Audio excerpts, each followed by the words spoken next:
celebration of Adi Shankara's essence, who we call as Jagat Guru.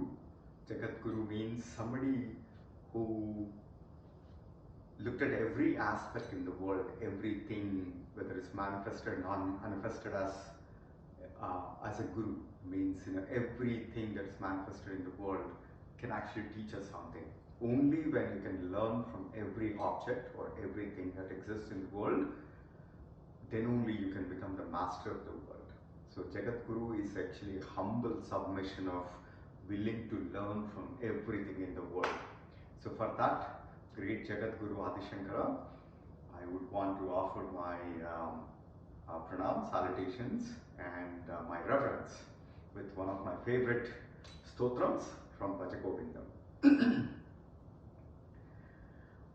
Yogarato va bhogarato va sangarato va sangavihina yasya brahmani ramate chitam yasya brahmani ramate chitam nandati nandati nandateva satsangatve nisangatvam nisangatve nimohatvam nirmohatve nischalatatvam nirmohatve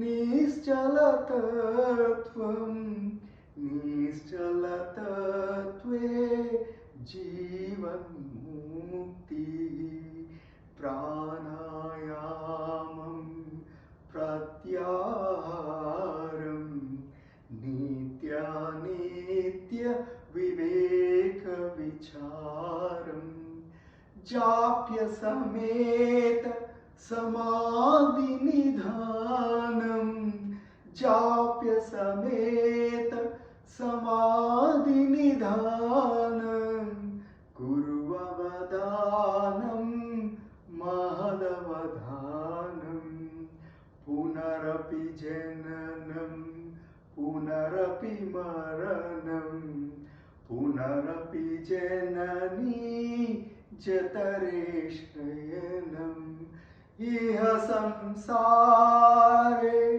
bahudustare iha samsare bahudustare krupaya pare pahi murare. Wow, what a beautiful hymn. It's where it conveys the entire essence of life, whether we are engaged in yoga or any pleasure or the boga or intelligence, always we have to be anchored in ourselves. In the world, whether we are with somebody or whether we are all by ourselves, the only thing is that keeps our joyful is when we are reposed within our own self. And the way to do that is always cultivate the association of the people that are following the right path, people that are trying to walk on the path of truth, non-violence, love, compassion, acts of generosity. And I think that is the truth of life. That's the truth of the celebration of life. So only when we form those associations within ourselves, when we cultivate those habits, then also all around us, that actually leads to a lot of humility. And from that humility comes the stable, equanimous mind. And then equanimous mind is actually the path to freedom.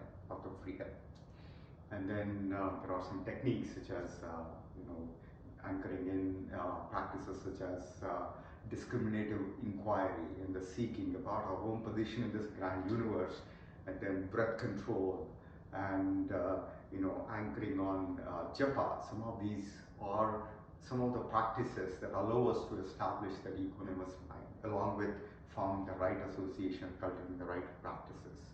And at the end of the day, we are here for a very final period on this planet. the birth and afterbirth, it's just a finite, it's a finite thing. But we have the unique opportunity being the human beings to realize the infinite within that finite.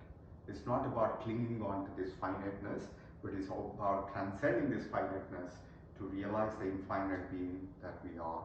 As Ishvara Pranidhana say, Shrinvantu Vishwe Amritasya Putraha. We are all nothing but the children of immortal and infinite bliss. That can only be realized when we cultivate this habit of forming the right associations of being truthful, non-violent, love, compassion, and acts of generosity, and only that. That is the right association that we need to cultivate within ourselves, and then from there we need to do that among ourselves. So that is a beautiful essence of Adi Shankara, and what a beautiful day, and at the eve of a festive season for some parts of South India, and I can't help but remember the essence of Adi Shankara as a Jagat Guru. Again, the Jagat Guru is somebody who is willing to, with all humility, to learn from everything in the world, from everyone, everything, both manifest and unmanifest. So, what a beautiful offering, and I hope this is a universal message. And thank you all. Ishvara Pranidhana.